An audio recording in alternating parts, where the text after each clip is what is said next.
Thank you so much. I just said before when I grabbed you after your performance that you're such an energetic person, and it's so fun to talk to you because you're so open-minded and warm-hearted. The moment before we get maybe to you and the relationship to the other competitors, how is it for you to be on stage? The moment you hit the first tone, does there anything go through your mind? Do you imagine everyone naked? What does Maxim do to show his best performance? Ooh, that would actually be a good tip. I should imagine everyone naked out there.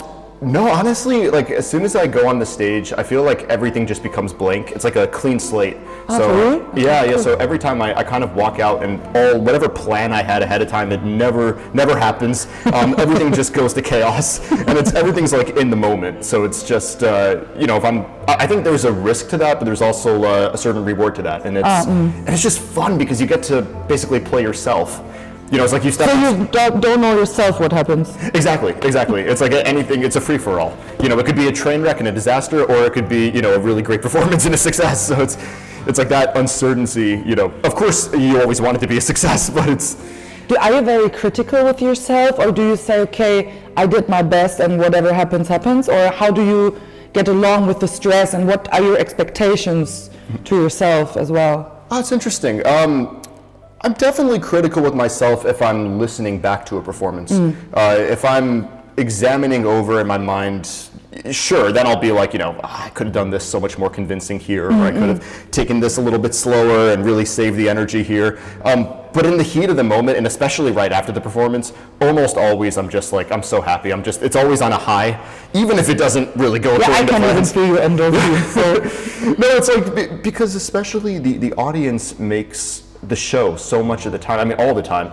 It's like when you feel that energy from them and it radiates back to you, then it's a sign that you feel on top of the world. And I think that's how most musicians feel when they're done performing and when they're on the stage. I think this is what most people say when they're taking drugs. But this is, I think, what classical music does to you. You just mentioned a few minutes ago that also the atmosphere between the candidates is really nice. Yeah. So if you can give us a glimpse into what happens backstage, how is it between each other? Is there some kind of competitive tension, or is everybody cool with each other? How is the vibe? Yeah, I mean, yesterday was the first day that we all kind of got together. I haven't seen them much today, but just based on the 1 hour that we were all together yesterday, it was a great atmosphere. I mean, all of us were laughing, we were joking with each other, we were poking fun at things, we were just having a great time with everyone. And I know maybe that's not always the case for every competition, but for example, I was in this wonderful competition in Cleveland, and I have to say that was one of the most incredible atmospheres in a piano competition I've ever seen, because every single competitor not only became friends, but we bonded for basically for life. I have all of their numbers, and we're still in touch, and we all support each other. So it's just a wonderful atmosphere. Amazing. So one last question. If you'd say, is there any composer where you say he or she inspires me the most? Ooh, that's tough. You can mention 2 or 3, but maximum 3. Well, my cheat answer is whatever composer I'm playing at the time, but I feel like that's such a cop-out. No, that doesn't count. It doesn't count. So, maybe, I love romantic music, so I gotta say Rachmaninoff always does it for me. Oh, it's one of mine too. Rachmaninoff and Chopin and Prokofiev. There we go. That's the 3 right there. Like, we're on the same page.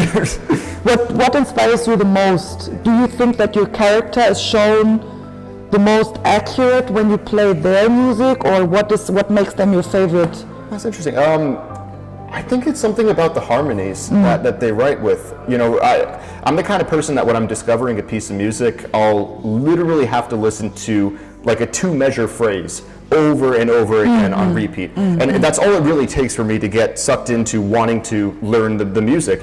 So it's like in a Rachmaninoff, like in the sonata, for example, the second sonata, there's this one moment, and when I was younger, I must have listened to Horowitz's recording of it so many times before I went to bed that I lost track.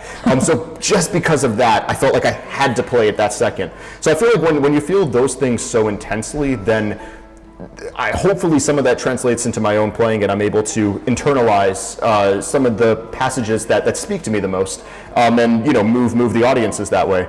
But yeah, I mean, for some reason, romantic music and Prokofiev and Rachmaninoff, all of them, and Chopin, of course, they all have that addictive quality to it. It's what you think, it's like drugs. True. Yeah, true. You can get high on it. I used to play Fantasia Impromptu, and that was one of my most favorite pieces because it showed every part, you know, the melancholic sad one, but the vivid one, and and everything in one piece. I think it's just it's impressive. Oh, it has everything in it. What more could you want? It's a full package. So Maxim, I wish you all the best. Thank you so much for your insights. You're amazing. It's such great fun to talk to you. Oh, thank you. And I keep my fingers crossed, and I wish you all the best. And we will see each other around the hall. Absolutely. Thank you so much. Thank Maxim. you.